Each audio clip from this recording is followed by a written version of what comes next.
Quelles sont les bactéries de la bouche? Il existe une grande quantité de bactéries logeant dans la bouche.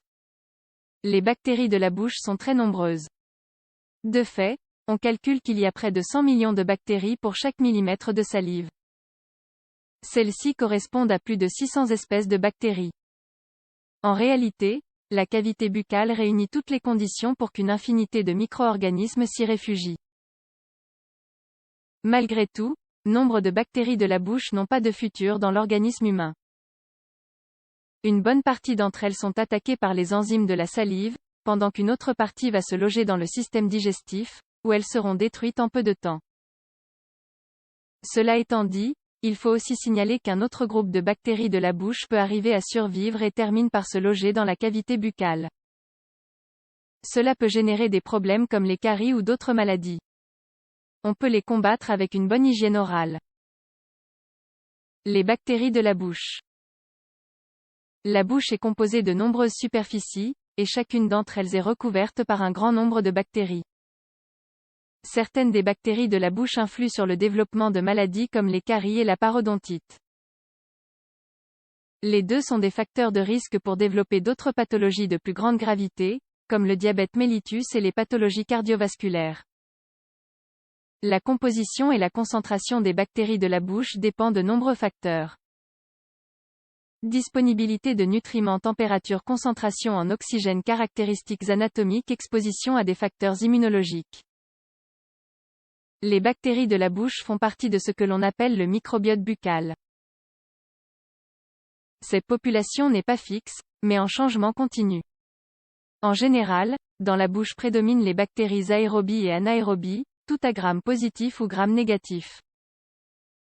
Parmi elles, il faut souligner les genres suivants: Lactobacillus, Actinobacillus, Staphylococcus, ou Streptocoque.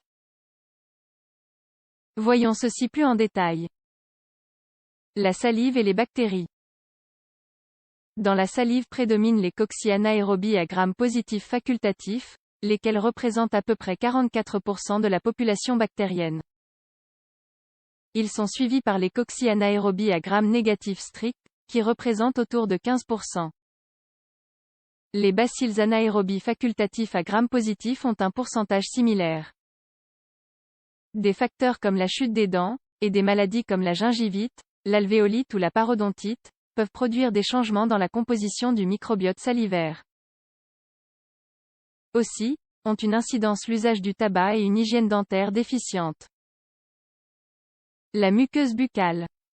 Dans la muqueuse buccale prédominent les types de bactéries suivantes: Firmicutes, principalement des genres Streptococcus et Veillonella, et protéobactéries, surtout la Neisseria, Bacteroides, Prevotella et Actinobacteria, Micrococcineae.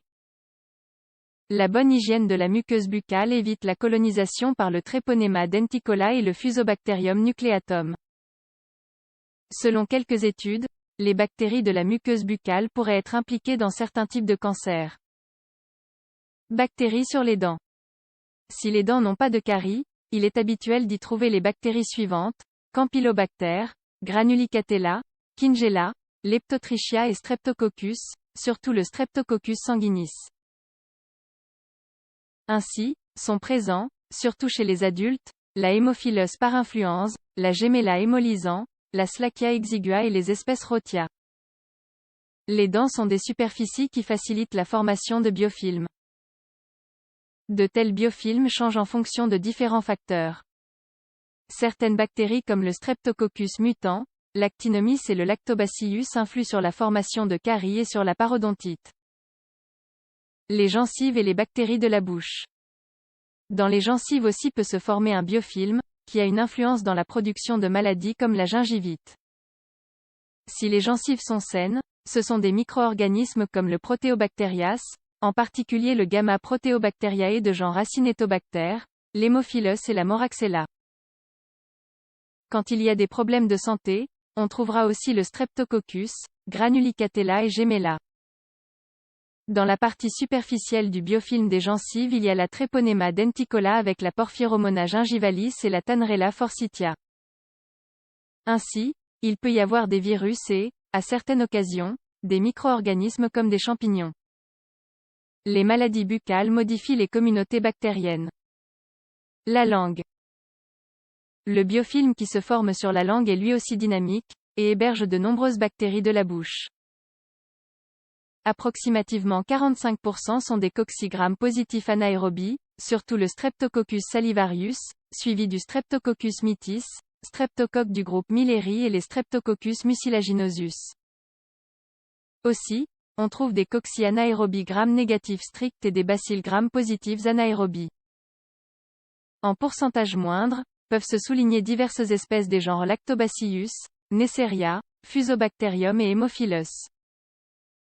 Au dos de la langue de personnes avec mauvaise haleine on a trouvé des Fusobacterium nucleatum, des Porphyronona gingivalis et des Tannerella forsythii. Empêcher les bactéries pathogènes de la bouche. L'hygiène buccale est clé pour empêcher des micro-organismes pathogènes qui affectent notre cavité buccale. De la même manière, la visite fréquente chez le dentiste permet d'identifier des facteurs de risque et des pathologies naissantes qui peuvent s'arrêter avant de créer des dommages définitifs. Si vous avez des doutes, ou si cela fait longtemps que vous n'avez pas fait un check-up de la bouche, faites appel à un spécialiste et consultez-le.